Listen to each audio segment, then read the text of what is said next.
I know it's not major breaking news or anything, but we had a spectacular night last night. The most exciting thing for me was the amount of legends that showed up. It was pretty special, having almost all the guys that were instrumental during the time I played there. So, any questions you guys got? For me, it was once in a lifetime, obviously. All right, who didn't show up that you should That's right. No, there were plenty of guys there. Overwhelming. Not even a time to talk to everybody. Maybe a quick handshake, a hug.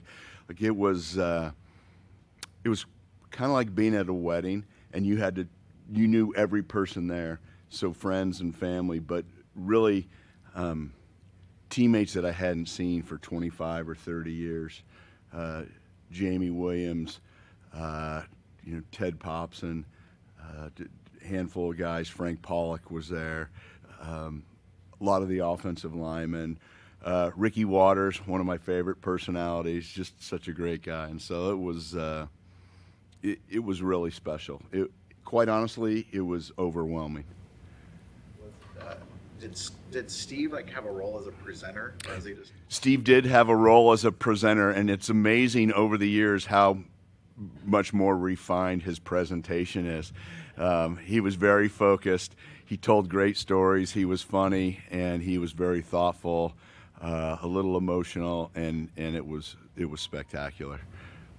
Did you talk about how you helped him as far as his anxiety? He did, and it was, it's funny, I know he mentioned it in his book. I was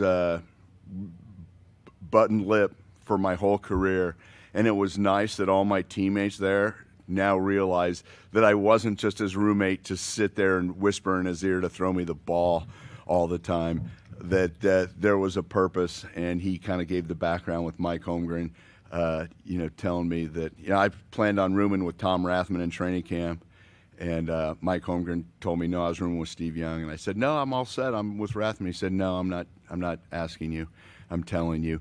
And training camp got over, and I thought, all right, well, that was awesome. It was great hanging out with you. And season started, and first game, there I am in a double king bedroom, and I'm like, yeah, I thought we were just roommates for training camp.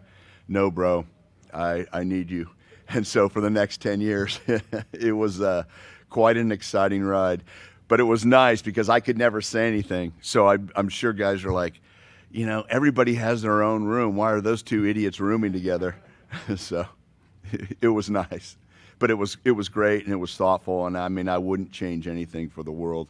He was my best friend on the team, and just have so much love and respect for him. How much of your family is out for this? My family is all in.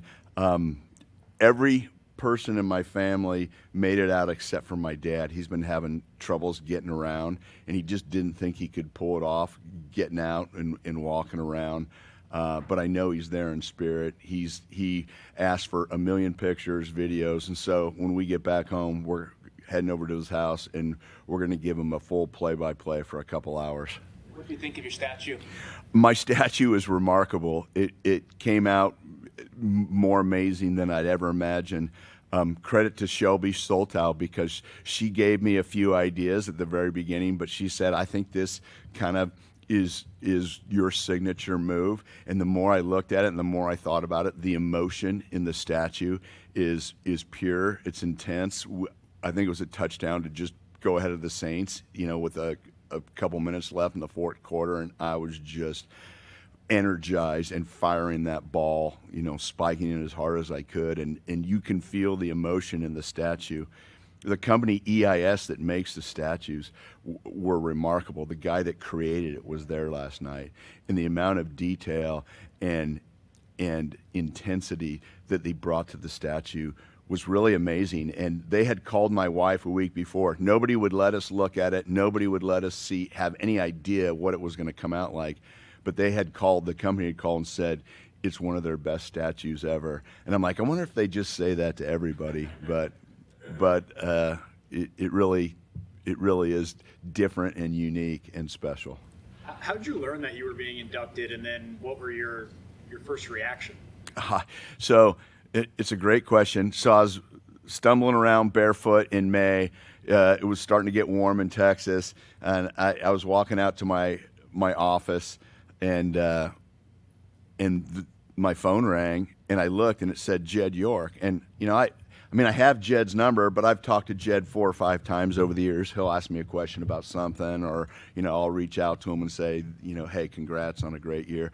But I thought, yeah, Jed's calling me in May, like maybe they have like some 49er Foundation event or a golf tournament or something. And I answered the phone, and he said, yes, I'd like to speak to the next member of the San Francisco 49ers Hall of Fame. And it buckled me. And usually I'm pretty prepared with a remark or a quip or something. And it was probably 3 or 4 seconds where I kind of stumbled around. I was trying to grasp it. And it was emotional for me. And Jed was spectacular. He was so great. We talked for 10 minutes. I walked into the house, and I'm sure I had a dumb, silly look on my face. And my wife looked at me, and she's like, what's going on? And I told her, and we were both pretty emotional. It was pretty special. Did others, your former teammates, comment on the statue? Yes, a couple of them did. They said, man, it actually looks like you. And then, of course, a few of them said my calves look too big in the statue. And, of course, everybody makes the way that guys in the locker room show love is they ridicule you. And so a little ridicule goes a long way. It's just like getting a big hug. But it was really special. What ring are you wearing? I'm wearing 94, and I do like switching, to be honest, because I get a chance to. It is kind of cool to have 3. I had people say, "Well, aren't you wearing all 3?" And I'm like, holy cow, I'm not Dion. I'm Brent. So yeah, 1 is plenty. Caught a touchdown from Joe in his final game as a Niner. What do you remember about that? Can you recall that? I absolutely vividly remember it. Getting into the game, feeling good. I warmed up with him during the week in pregame, and I know he wanted that touchdown. And when I caught the touchdown, my initial thought was, I'm keeping this ball forever. And then I thought, that's probably Joe's last. I mean, to think about, this is probably Joe's last touchdown of the time. So I ran over and I handed it to him. He looked at me like, what the hell? Like, he's thrown Super Bowls, touchdowns, MVPs, all this stuff. And, hey, it's a game against the Lions. And he was kind of like, what? Like, you got to take it. It's a touchdown. And so I think eventually he figured it out. But yeah, to think, I would love to have that ball. I hope he has it. You don't know where it's at? I don't know where it's at. So to be honest, in terms of this year's game, this year's team, with when Brock was down and they lose Warner and Bosa, did you think there was any chance they would be sitting at 9-4 right now? No, I did not. And for me, as a fan and as part of the brotherhood, it might be the most rewarding season that I've been a part of outside of my playing days, because I know what it's like when you lose a key guy, not to mention 3 or 4 or 5, and to be able to fight and to be able to have guys come in and assimilate and actually start playing well. The young guys that we've drafted have stepped right into the picture.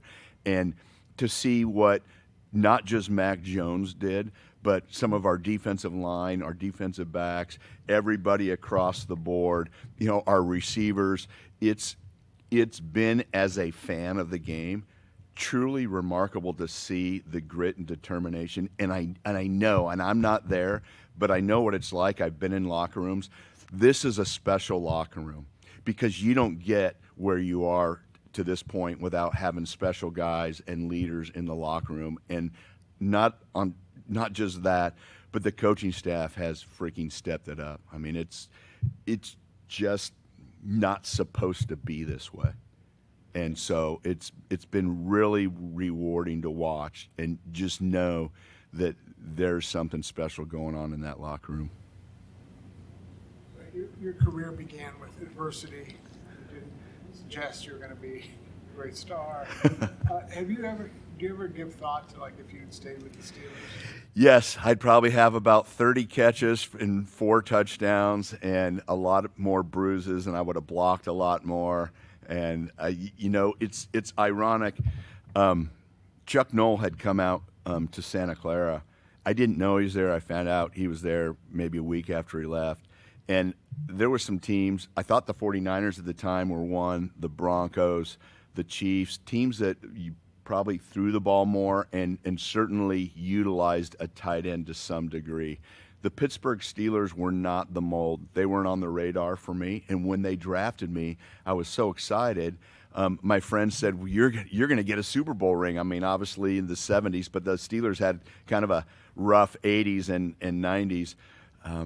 But Chuck Noll told me, we really want to establish the tight end in the passing game. And it's weird because my wife and I got hit by a drunk driver 2 weeks after the draft, had a herniated disc, went back there. They put me on IR, and my salary was like $60,000, and I think my signing bonus was 45. So they obviously got the signing bonus, but being there and going through rehab and doing this stuff. I mean, I was a month into the season, and the GM called me and they said, "We think you're next fine, and we're releasing you." And it caught me completely off guard. And I know why I said we're fine, but they didn't want to pay the extra whatever $30,000, $40,000 for the rest of the season. So the Players Association filed a grievance, and they ended up paying me. I got a year credit. But it was really weird. It kind of soured my taste on football, but I was determined to play. But you guys probably don't remember. I mentioned this last night. I came to camp with the 49ers. There was 130 guys in camp. I was on the depth chart. I thought, okay, I'm at least probably 4 or 5 because we had Russ Francis, John Frank, Ron Heller. We had guys from other teams. I came into the players or the coach's office, and I was the 8th string tight end during minicamp, and I was like, I gotta freaking go off. And I was diving. I was doing everything I could to get the coach's attention, but there was not a whole lot of coach-player talk back then. Maybe Bill was talking to Joe, but nobody was talking to me. And I was at every training camp and every tryout for a defensive back. Hey, we need to come in this week and for a couple of days and run routes against this guy. I probably went to, in all honesty, I probably went to 20 mini camp / workouts my first year as a signed free agent before we even got to training camp. And so that probably gave me more looks for some of the coaches and the staff, but I was nobody. There was a day, probably 2 weeks before the end of my first training camp, where we rode our bike to lunch, and Bill Walsh pulled up and on his bike, and of course, I mean, I'm walking in the cafeteria, and Bill says, "Hey, Brent, keep up the good work." And that might have been the most energizing thing for me for the last 2 weeks. I immediately ate lunch, went home, called my wife. Bill Walsh knows my name. Called my parents. Bill Walsh knows my name. I did not know that Bill Walsh knew my name. It's when you're young, when you're a long shot, when you're a free agent trying to make the team, any crumb of hope or encouragement is everything to you.